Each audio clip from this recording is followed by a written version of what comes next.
Intros are stupid. What's up, YouTube? New Spyderco in. It's another flipper. So there's not a lot of flipper Spydercos anyway that are still available. Some of you might be like, whoa, wait, what about...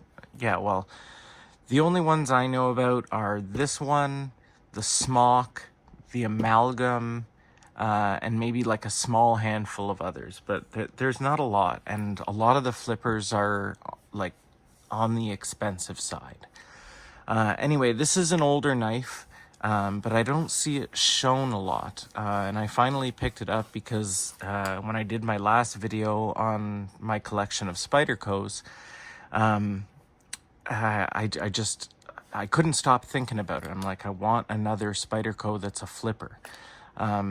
Because here's the thing, like I have these Spydercos, I guess only 2 of them I've done this to, but I like multiple means of deployment.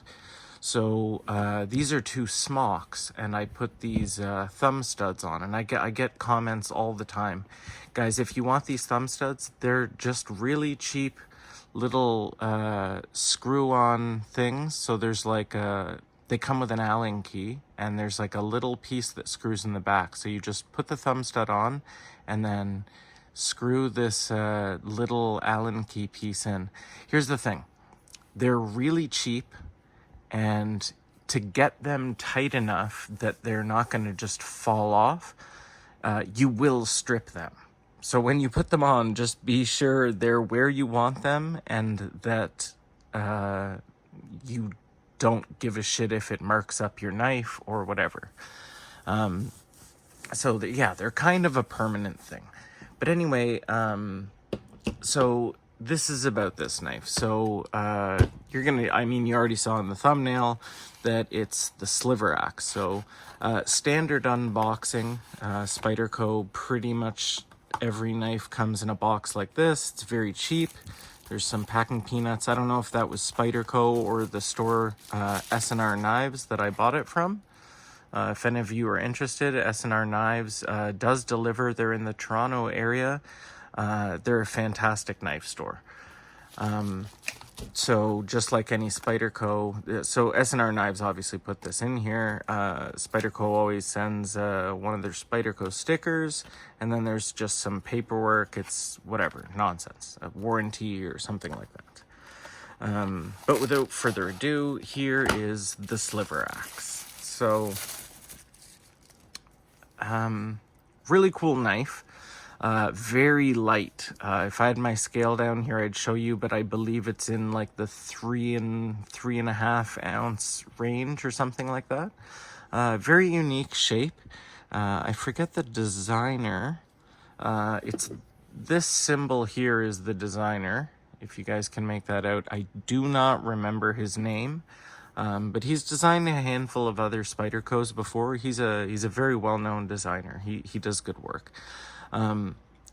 This knife came out of the Taichung, Taiwan factory, so it's a really quality Spyderco. Here's the thing. So this isn't just G10. These are G10 scales with a carbon fiber laminate over top, the same way that the Spyderco Smock originally comes, with the 3 holes down the side. It's G10. I wish I had the scales handy, but I don't. It's got like 3 holes down here, and it's G10 with carbon fiber laminate on top. It's essentially a carbon fiber sticker. It's stupid. And honestly, the only reason I hadn't already picked up this knife was because of this, and because I can't find third-party manufacturers that make scales the way I got, brass Flytanium for this smock, black oil slick zirconium for this smock, brass Flytanium Lotus scales for this PM2 and for the PM3. Or sorry, the Para 3 Flytanium, but not Lotus. It doesn't have these etching or lines machined into them. For the Shaman, Flytanium, Titanium, Yojimbo, DNA lasering, titanium scales, but I can't find anyone that makes anything for the Sliverax. But without further ado, whoops, of course I fail the knife on the first try.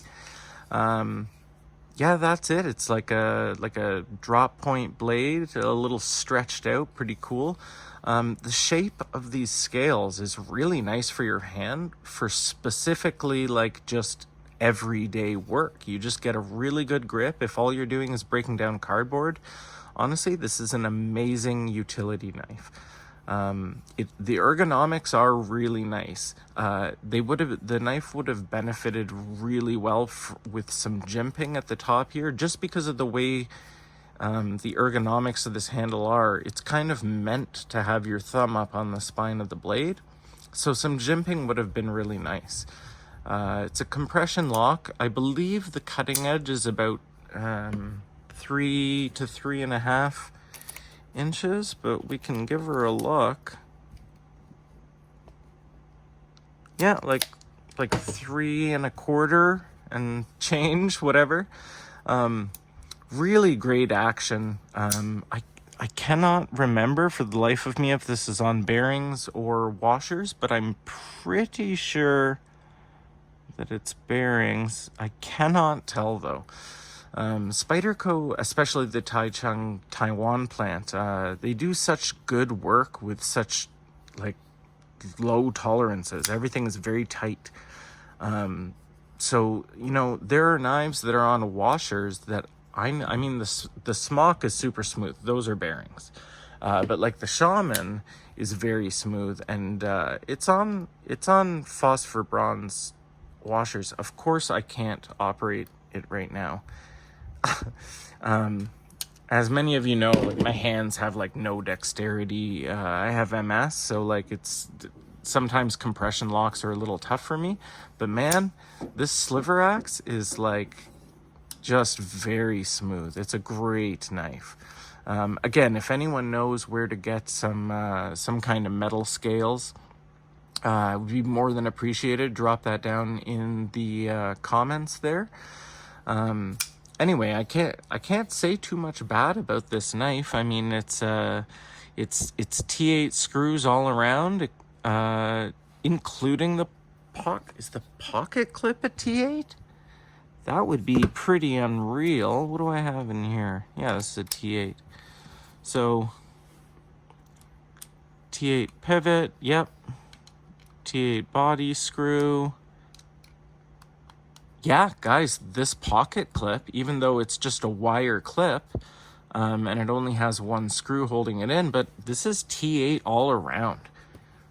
Good work, Spyderco. I have around 50 pocket knives, and I think that this is the only one where you only need one tool to completely disassemble and reassemble this knife. So that is some serious stuff right there.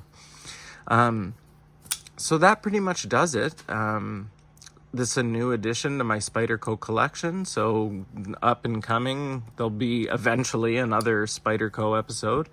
I'll give it some time though, because I just did one where I showed off the collection. But yeah, great knife.